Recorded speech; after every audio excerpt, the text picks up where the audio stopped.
こんにちは、ハルトです。ナインナーツリーのポッドキャストへようこそ。今日は本の要約とレビューをします。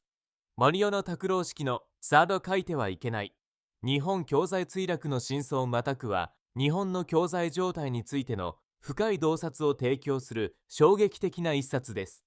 著者は、日本の教材が直面している大きな問題を明らかにすることを目的とし、どのようにしてこの状況に勝ったのか、また何が真の原因であるのかを解説しています。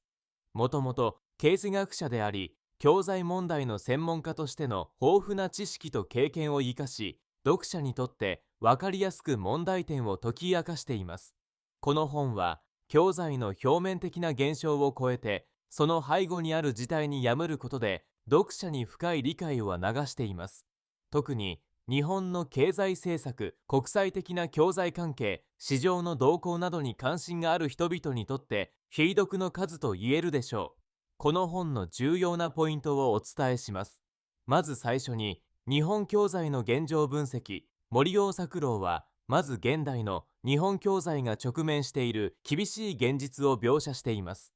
日本の教材は長い前からの投資相対が続いており、特に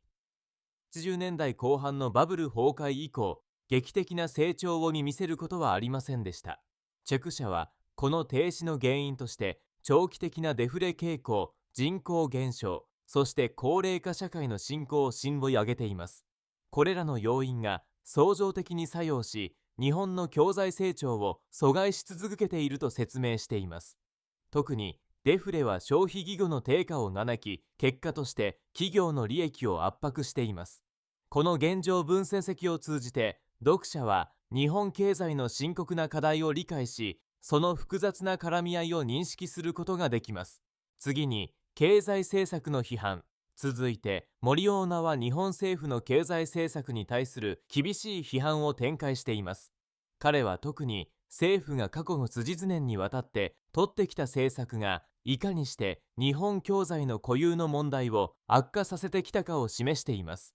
低金利政策や大規模な財政刺激策が短期的な成長を促進することはあっても、長期的な経済構造の改革にはつながらないと指摘します。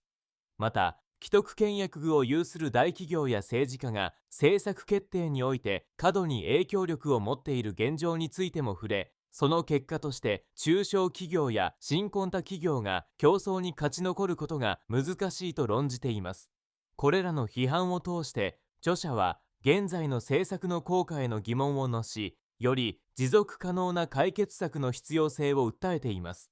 さらに、国際教材との関係性。日本教材が国内の問題に直面する中で、国際教材の動向も大きな影響を及ぼしています。森尾は、中国やアメリカをはじめとする主要教材国との教材的関係性を解説し、それがどのように日本の教材に影響を与えているかを分析しています。彼は特に米中貿易戦争が日本の輸出産業に与える影響や、アジア諸国との経済的連携の重要性について言及しています。日本が世界市場での競争力を維持するためには、国際的な教材動向を的確に把握し、それに柔軟に対応する必要があると指摘します。このテーマは、グローバル教材の中で日本教材がどのように位置づけられているのかを理解する上で重要なポイントとなります。そして、構造的問題の解明。森物は、経済の表層的な問題だけでなく、より深い部分に結む構造的な問題にも焦点を当てています。さらとして、労働事情の硬直がさや教育制度の問題などがあります。彼は、日本の労働事情がいかにして柔軟性を欠いており、それが長期的な経済成長を阻害しているかを示唆します。また、教育制度においては、イノベーションを推進する人材の育成が不十分であり、これが新しい産業の発展を妨げていると主張します。これらの構造的問題は、単一の政策ではなく、社会全体の意識改革と一貫した長期戦略が必要であると説いています。最後に、未来への体験。最後に、森尾は解決策と未来への体験を提示しています。彼は、日本教材を再び成長軌道に乗せるためには、政治、教材、社会の各方面での包括的改革が必要であると強調します。具体的には、規制緩和の推進、教育改革の促進、そして新しいビジネスモデルの採用を推奨しています。また、政府と民間が一体となってイノベーションを資源する環境づくりの重要性を説き、それが持続可能な成長をもたらすかであるとしています。これは日本だけでなく、グローバル教材全体においても有効なアプローチであり、読者に対して未来への希望と行動へのインスピレーションを与える内容となっています。結論として、書いてはいけない日本教材墜落の真相には、日本教材の現状とその力に結む問題を深く掘り下げた一冊であり、幅広い読者層に推奨される本です。